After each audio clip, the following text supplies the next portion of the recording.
नमस्कार साथियों, मैं पंकज पाल आप सभी का पुनः अपने YouTube channel UP exam rankers में स्वागत करता हूं। लास्ट की क्लास में आप सभी का जो पॉजिटिव रिस्पांस था, इसलिए सबको बहुत बहुत धन्यवाद। जो टॉपिक हमारा कल चल रहा था उसी के आगे चैप्टर संख्या पद्धति में एक तो हमने देख लिया था। आज हम सारी चीज़ ये डिक्लेयर कर लेंगे कि संख्याएँ कैसे काम करती हैं, कौन सी संख्या अन्य संख्याओं से कैसे रिलेट करती है, किस संख्या की क्या प्रॉपर्टीज़ हैं, ये सारी चीज़ें आज क्लास में डिस्कस होंगी। जुड़े रहिएगा हमारे साथ। सबसे पहले हम ये जान लेते हैं कि जो भी हमारी संख्याएं हैं उनको किन किन कैटेगरीज में डिवाइड किया जा सकता है। तो संख्याओं को बाइलिंगुअल चलते हैं ताकि इन फ्यूचर हमें कभी भी कहीं भी कोई समस्या ना हो। संख्याओं को दो कैटेगरीज में सबसे पहले हम डिवाइड कर लेते हैं। एक जिसे हम वास्तविक संख्या या रियल नंबर कहते हैं, वास्तविक संख्या या रियल नंबर्स, और दूसरा जो है वो है हमारा काल्पनिक संख्या जिसे हम इमेजिनरी नंबर के नाम से जानते हैं। काल्पनिक संख्या, इमेजिनरी नंबर। इतनी बात सुनिश्चित है कि जो वास्तविक संख्या है वो हम सबको पता है क्या होती हैं, कौन सी होती हैं। अगर संख्याओं की बात करो तो जो भी संख्याएं हैं उनकी शुरुआत अगर माने तो इनफाइनाइट से, जिसे पॉजिटिव इनफाइनाइट कहना ज़्यादा बेहतर होगा। कहाँ से कहाँ तक? प्लस इनफाइनाइट से माइनस इनफाइनाइट तक। मिड में जो भी वैल्यूज़ आती हैं, अब वो प्लस का 1 2 3 4 हो, ज़ीरो हो, प्लस का और भी जो भी डिजिट हैं वो, उसके अलावा जो माइनस के डिजिट हैं वो सारे इसी के अंतर्गत आ जाते हैं। लेकिन जैसा लिखा है काल्पनिक संख्या है, हालांकि इसका अरिथमेटिक में कोई यूज़ नहीं है अरिथमेटिक में, लेकिन जो एडवांस मैथ होते हैं वहाँ पे कई बार इसे यूज कर लिया जाता है और कई क्वेश्चन इससे बन जाते हैं। तो हम पहले ये जान लेते हैं कि काल्पनिक संख्या क्या है और क्या इसकी प्रॉपर्टीज़ हैं। काल्पनिक संख्या उन संख्याओं को बोलते हैं जो रूट में माइनस के फॉरवर्ड में लिखी होती है, जैसे कि माइनस की 26 लिख ली हमने, या माइनस का 25 लिख लिया हमने, वो भी रूट में। इस प्रकार की जो भी संख्याएं होंगी माइनस की हो, रूट में हो, उन्हें क्या बोलेंगे? काल्पनिक संख्या। अब हम ये जान लेते हैं क्या इनके लिए कुछ बनाया गया है जिससे हम ये जान सकें कि अगर इनसे रिलेटेड कोई क्वेश्चन आता है तो कैसे सॉल्व करना है। इसके लिए एक डाटा ले लिया गया कि अंडर रूट में कभी भी -1 लिखा हो, अंडर रूट में कभी -1 लिखा हो तो उसे हम आई से दर्शा लेंगे। आई, और आई फॉर होता है आयोटा, आई फॉर होता है आयोटा। अब इसी आई को अगर आई स्क्वायर कर दें तो हमारा निकल के आ जाता है -1। काल्पनिक संख्याओं के बारे में बस हमें दो लाइनें याद रखनी है। पहली ये है कि जो संख्याएं माइनस में लिखी हो, रूट में हो, उन्हें काल्पनिक संख्या कहेंगे। और अगर कभी भी रूट में -1 लिखा हुआ है तो उसे आई से डिनोट करते हैं, जिसे आयोटा के नाम से जानते हैं।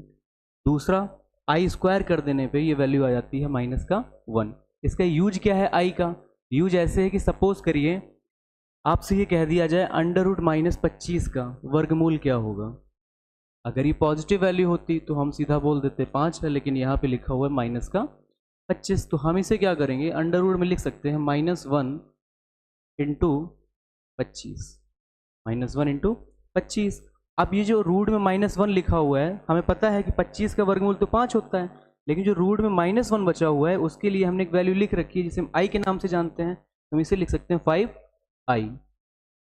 काल्पनिक संख्याओं का डेटा यहीं तक हमें याद रखना है कि जो संख्या रूट में -1 में माइनस में लिखी है उसे काल्पनिक संख्या कहते हैं। आई फॉर होता है under root -1, I square is equal to -1 हो गया। अब अगर किसी भी माइनस के परफेक्ट स्क्वायर का रूट से वर्गमूल लेना है तो उस संख्या के वर्गमूल के साथ आई भी निकल के आता है, और इस प्रकार की संख्याओं को सम्मिश्र संख्या बोल देते हैं, जहाँ पे वास्तविक संख्या 5 लगी हुई है, काल्पनिक संख्या आई लगी हुई है। अब चलते हैं वास्तविक संख्याओं पे, क्योंकि जो भी डेटा है, जो भी यूज़ है हमारा अरिथमेटिक, वो सारा का सारा यहीं से लिखा हुआ है, प्लस इनफाइनाइट से माइनस इनफाइनाइट से। या एक डेफिनेशन यू भी है इसके लिए कि संख्या रेखा पर जिन संख्याओं को दर्शाया जाता है उन सभी संख्याओं को हम वास्तविक संख्या के नाम से जानते हैं। सारी चीज़ें बारीकी से फ्लो चार्ट के माध्यम से हम समझते चलेंगे। अभी तक हमने सिर्फ इतना जाना कि संख्याओं की दो कैटेगरीज हैं, एक वास्तविक, दूसरी काल्पनिक। काल्पनिक के संबंध में जो मैक्सिमम डाटा बन सकता है वो हमने लिख लिया। अब चलते हैं वास्तविक संख्या। अब जो वास्तविक संख्याएं हैं यानी रियल नंबर है, वास्तविक संख्या यानी रियल नंबर, इन्हें किन किन कैटेगरीज में डिवाइड कर सकते हैं, अब हम वो सारी बातें देख लेते हैं। मुख्यतः इन्हें बदलते हैं दो भागों में। एक है हमारा परिमेय संख्या और दूसरा है अपरिमेय संख्या। एक है परिमेय संख्या और दूसरी कैटेगरी है अपरिमेय संख्या। अपरिमेय संख्या, हम ये बात भली भांति जानते हैं कि जो परिमेय संख्याएं होती हैं उन्हें हम रैशनल नंबर बोल देते हैं, और जो अपरिमेय संख्याएं हैं उन्हें इररैशनल नंबर बोल देते हैं। ये हो गया आपका रैशनल नंबर और ये हो गया आपका इररैशनल नंबर। अब परिमेय संख्याएं क्या होती है, इसकी डेफिनेशन क्या होती है, इसकी प्रॉपर्टीज़ क्या होती है, उसकी बात कर लेते हैं। परिमेय संख्याओं की डेफिनेशन में ये लिखाया जाता है कि जो संख्याएं P अपॉन Q के फॉर्मेट में लिखी जाएं, जो संख्याएं P अपॉन Q के फॉर्म में लिखी जाएं उन्हें क्या बोल लेते हैं, परिमेय संख्याएं। बट यहाँ पे जो कंडीशन है वो हमें ज़रूर याद रखनी है। हमेशा लिखा होता है इसी के साथ, जहाँ Q does not equal to 0, जिसकी एक बहुत बड़ी वजह है कि अगर Q की वैल्यू 0 हो जाएगी, या गणित का रूल है किसी भी संख्या में अगर 0 से आप भाग दोगे तो उसका मान इनफाइनाइट आता है, अपरिभाषित आता है। इसलिए हमें याद रखना है परिमेय संख्याएं वो संख्याएं होती हैं जो P अपॉन Q के फॉर्म में लिखी जाएं जहां Q does not equal to 0। अब हमारा दिया गया है अपरिमेय संख्या। अपरिमेय संख्याएं कौन सी होती है उनके बारे में जान लेते हैं। अपरिमेय संख्या हमारी है जिनका परफेक्ट स्क्वायर नहीं होता है, जैसे कि √2, ये परिमेय संख्या है। करनी के रूप में, या इसे ऐसे भी लिखा जा सकता है 1.414 ऐसे, या √3 लिख दिया जाए, ये भी अपरिमेय संख्या है। अगर ये कह दिया जाए 1.73t इसकी वैल्यू होती है, ये भी अपरिमेय संख्या, क्योंकि √3 का ही परफेक्ट मान नहीं है, √2 का ही परफेक्ट मान नहीं है। अगर आपसे ये कह दिया जाए कि √4 एक अपरिमेय संख्या है या नहीं है, तो हमें इस बात का ध्यान रखना है। जो √4 है इसका परफेक्ट स्क्वायर होता है, पूर्ण वर्गमूल होता है, जिसका मान है 2। जिनका पूर्ण वर्गमूल हो जाएगा वो हमारी इसमें आ जाएगी परिमेय में। अब √4 को अपरिमेय में नहीं रख सकते, लेकिन जो वैल्यू परफेक्ट स्क्वायर नहीं होती उसे अपरिमेय में रखा जा सकता है। अपरिमेय की बात हमने यहाँ पर देख ली। अब देखते हैं परिमेय संख्याएं क्या होती हैं। परिमेय संख्याएं वो संख्याएं होती हैं जिन्हें P अपॉन Q के रूप में हमने बदल लिया है। अब उनकी कैटेगरी क्या क्या हो सकती है, उसमें हम देखो दो भाग बनाते हैं परिमेय संख्याओं में। कौन कौन से परिमेय संख्याओं के जो दो भाग हैं वो ये हैं, एक है भिन्न,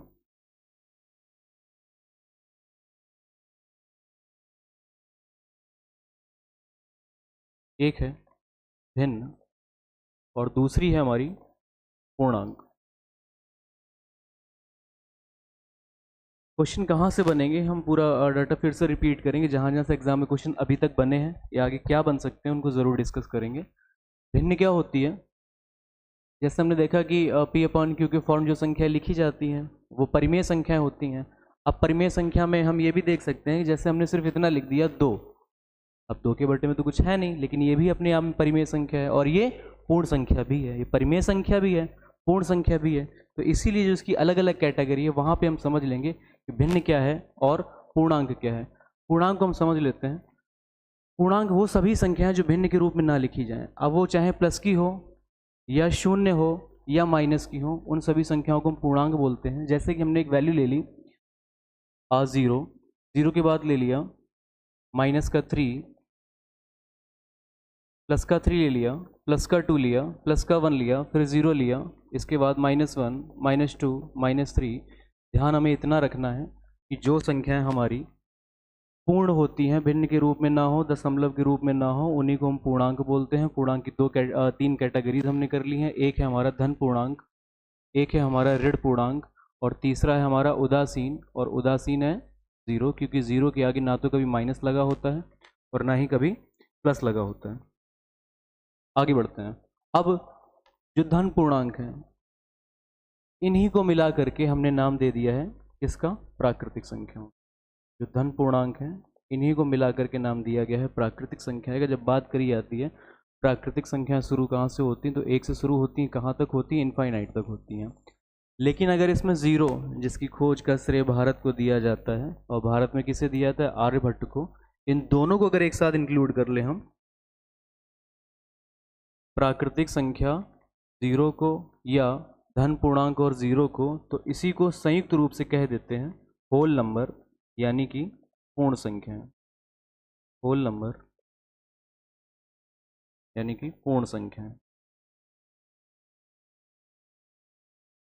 ये हमारा नेचुरल नंबर हो गया। इतनी बात हम समझ चुके हैं। अभी तक क्या क्या देखा हमने शुरुआत से कि जो हमारी संख्या थी उसकी दो कैटेगरीज कर ली, वास्तविक संख्या, काल्पनिक संख्या। काल्पनिक संख्या में याद रखना है I for under root -1, I square is equal to -1। वास्तविक संख्या क्या है? प्लस इनफाइनाइट से माइनस इनफाइनाइट तक। अब वास्तविक संख्या क्या कैटेगरीज है? एक है परिमेय संख्या, दूसरी है अपरिमेय संख्या। अपरिमेय संख्या कौन सी होती है? जिनका परफेक्ट स्क्वायर नहीं होता है या जो बार बार रिपीट होती चली जाती है। हम ये भी कह सकते हैं आगे चल करके हमें ये पता चलेगा नॉन रिपीटिंग, नॉन टर्मिनेटिंग जो डिजिट होते हैं उन्हें भी हम अपरिमेय संख्या के नाम से जानते हैं।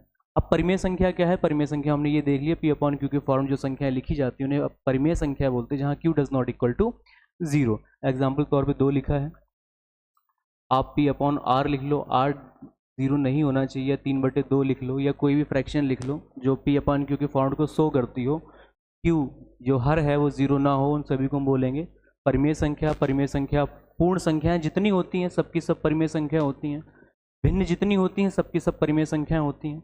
इसीलिए परिमेय संख्याओं की 2 कैटेगरीज हम लोगों ने कर ली हैं, एक भिन्न है, एक है पूर्णांक।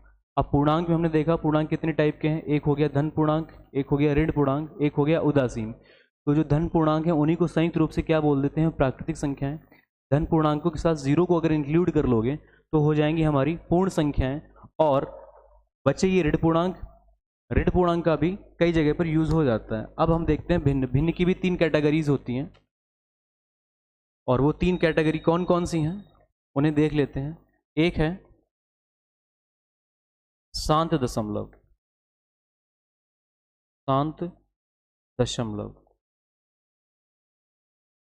एक है अशांत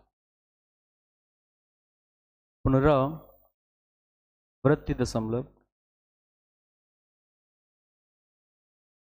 और तीसरा है अशांत अनावर्ती दशमलव। पहला शांत दशमलव, दूसरा अशांत पुनरावृत्ति दशमलव और तीसरा है अशांत अनावर्ती दशमलव।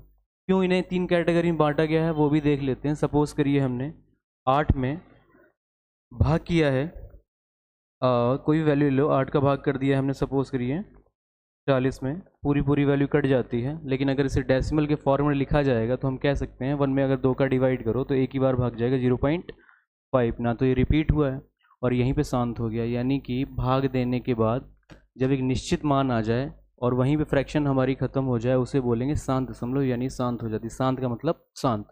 अशांत पुनरावृत्ति दशमलव में क्या आएगा कि कोई वैल्यू ले ली, जैसे कि हमने 3 लिया है, ठीक है, और 3 का डिवाइड कर रहे हैं हम 10 में, तो जब इसका डिवाइड करेंगे तो आएगा हमारा 3 3 का 9, फिर दशमलव लगेगा, फिर 10 हो जाएगा। अब ये 3 रिपीट होता रहेगा।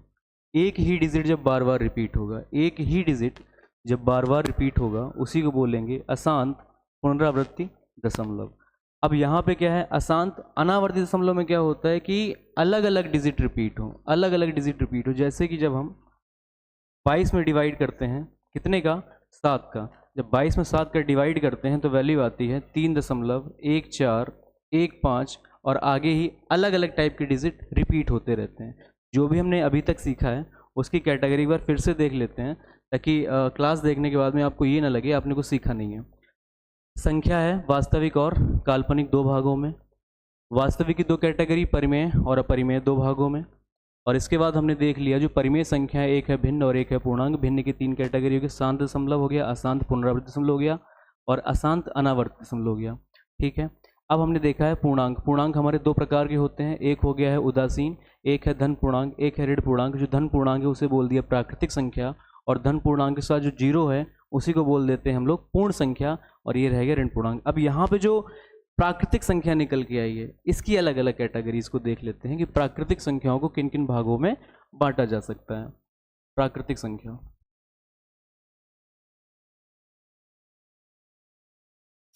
इन्हीं प्राकृतिक संख्याओं से वो संख्याएं निकल के आती हैं जिनका कई सारे चैप्टर में अलग अलग वे में यूज होता है, जैसे कि सम संख्याएं,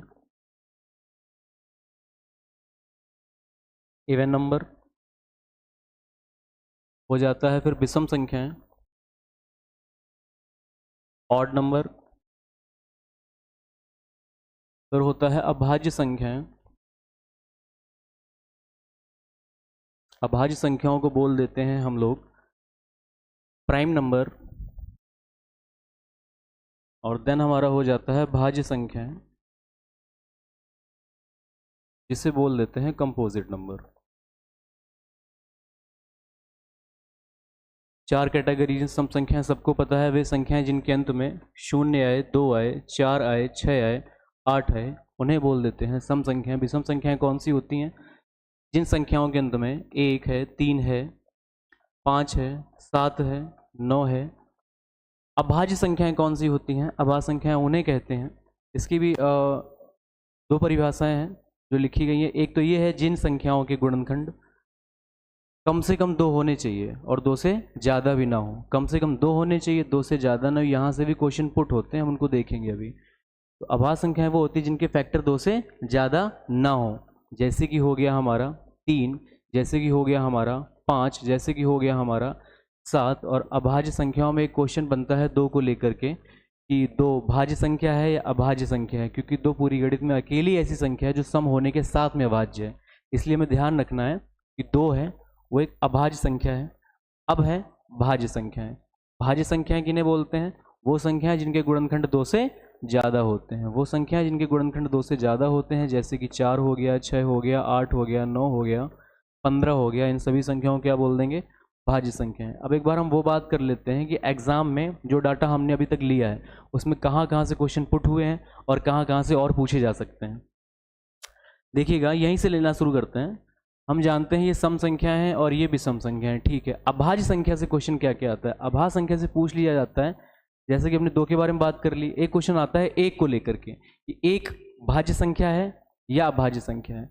हम जानते हैं कि 1 जो है, इनकी 2 डेफिनेशन और हैं। ये भी कह दिया जाता है कि अभाज्य संख्या उन संख्याओं को कहते हैं जो स्वयं और 1 के अलावा अन्य किसी से विभाजित ना हो। भाज्य में कह दिया जाता है कि स्वयं और 1 के अलावा अन्य से भी पूर्णतः विभाज्य हो जाएं। अब 1 है, 1 का तो कोई गुणनखंड 1 के अलावा है ही नहीं, इसके तो 2 गुणनखंड भी पूरे नहीं हैं। कम से कम 2 होते तो अभाज्य होता, 2 से ज़्यादा होते तो भाज्य होता। इसलिए 1 को ना तो इसके 2 गुणनखंड 2 से ज़्यादा भी नहीं है, इसलिए 1 के बारे में कहा जाता है ना तो ये भाज्य है और ना ही अभाज्य। ये ध्यान रखना है, हमें पूछा जा चुका है कई बार, 1 भाज्य है या अभाज्य में ध्यान रखना है। ना तो इसे भाज्य में कैटेगराइज करते हैं ना अभाज्य में। 2 हमारी क्या है? एक पूर्ण अभाज्य संख्या है। अब अभाज्य संख्या को लेकर के भी जो क्वेश्चन बनते हैं उनके बारे में डिस्कस कर लेते हैं। अभाज्य संख्या में तुमसे पूछ लेगा वो कि 1 से 100 तक अभाज्य संख्याओं की संख्या कितनी है? 1 से 100 तक अभाज्य संख्याओं की संख्या कितनी है? तो हमें इस बात को ध्यान रखना है, 1 से 100 तक अभाज्य संख्याओं की संख्या कितनी है। इसके बाद 1 से 50 तक अभाज्य संख्याओं की संख्या कितनी है। इसके बाद 1 से 30 तक अभाज्य संख्याओं की संख्या कितनी है। 1 से 25 तक अभाज्य संख्याओं की संख्या कितनी है। 1 से 100 तक जो अभाज्य संख्याएं गिनी जाती हैं उन्हें हम बोल देते हैं 25। 1 से 50 तक जो होती हैं वो होती हैं 15। 1 से 30 तक हैं 10। 1 से 25 तक होती हैं 9। अगर ये पूछ लिया जाए कि 1 से 100 तक की जो भी काउंटिंग होती है वहाँ पर भाज्य संख्याओं की संख्या कितनी है, भाज्य संख्याएं कितनी हैं, हमें याद रखना है 74। 74 संख्याएं हैं भाज्य, और 1 से 100 तक की गिनती में अभाज्य संख्याओं की संख्या 25 है। 1 से 50 तक 15 है, 1 से 30 तक 10 है, 1 से 25 तक 9 है। इतना डाटा हमें याद रखना है। साथ ही साथ अभाज्य संख्या का एक फॉर्मेट होता है, जिस फॉर्मेट को हम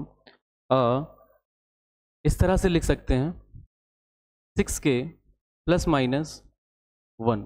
यहाँ पर k की जगह जब आप कोई भी पॉजिटिव इंटीजर लोगे, जैसे कि आपने 1 ले लिया तो 6 एकन 6 हो जाएगा, 1 जोड़ोगे 7, 1 घटाओगे 5, 2 ले लोगे 6 दूना 12, 1 जोड़ोगे 13 हुआ, 1 घटाओगे 11 हुआ।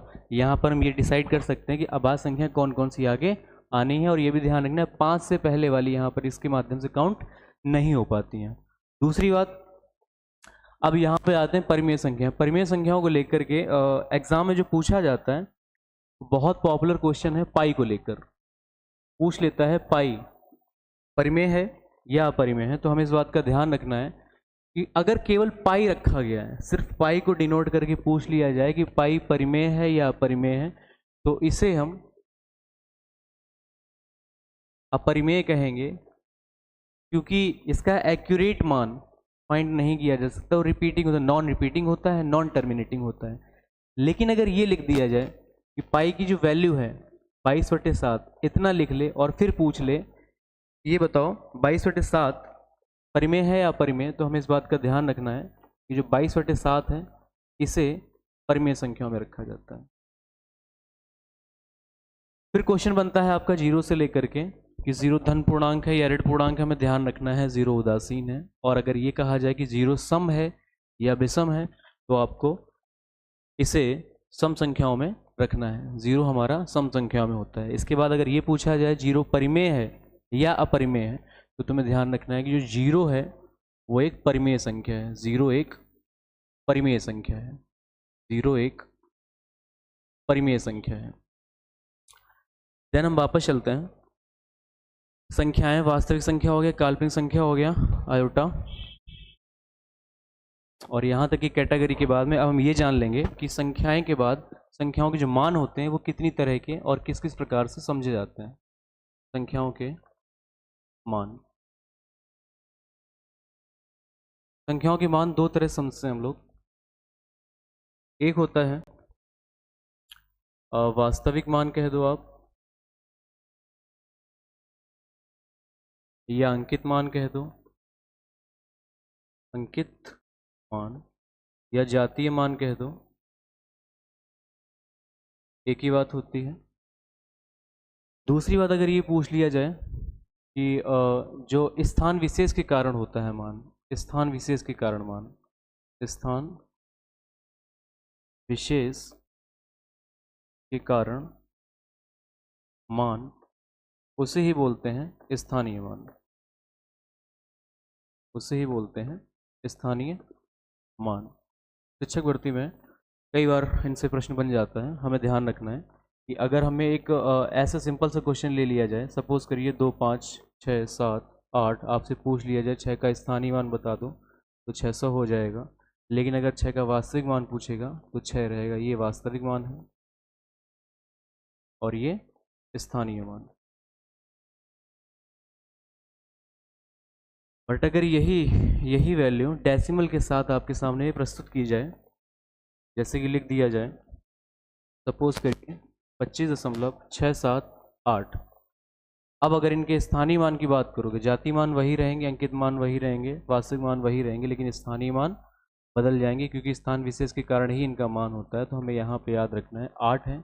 अगर आपसे 8 का स्थानीय मान पूछा जाए तो पहले लगाया दशमलव, हम लगाएंगे 0.8 और दशमलव के बीच में जितने अंक हैं उतने ज़ीरो फिल कर लेंगे और लिख लेंगे 8। 8 का ये है स्थानीय मान। अगर बात करिए 7 की तो 0.07, अगर बात करिए 6 की तो 0.6, लेकिन अगर 5 की बात करी जाए तो हमारा केवल 5 रहेगा, और 2 की बात करी जाए तो केवल 2 रहेगा। बस, कोई बड़ी बात नहीं है, इतनी सी बात है, वो भी आसान सी। अब हम ये देख लेते हैं कि संख्याओं की संख्या कितनी होती है। अगर बात ये करी जाए संख्याओं की संख्या, संख्याओं की संख्या, कई बार जब हम कैलकुलेशन कर रहे होते हैं, ये चैप्टर ऐसा है यहाँ पे संख्याओं से रिलेटेड जो भी प्रॉपर्टीज़ बनती हैं उनसे तरह तरह के क्वेश्चन तरह तरह वे से बनाए जाते हैं। यहाँ पर हम ये देखेंगे संख्याओं की संख्या पूछी जा रही, तो अगर आपसे ये कहा जाए 2 अंकों की संख्याओं की संख्या कितनी है, ऐसे कितनी संख्याएं हैं जिसमें मात्र 2 अंक होते हैं। 2 अंकों की संख्याओं की संख्या, अगर बात करी जाए निकालना कैसे है, तो हम क्या करेंगे, 2 अंकों की सबसे बड़ी संख्या ले लेंगे 99।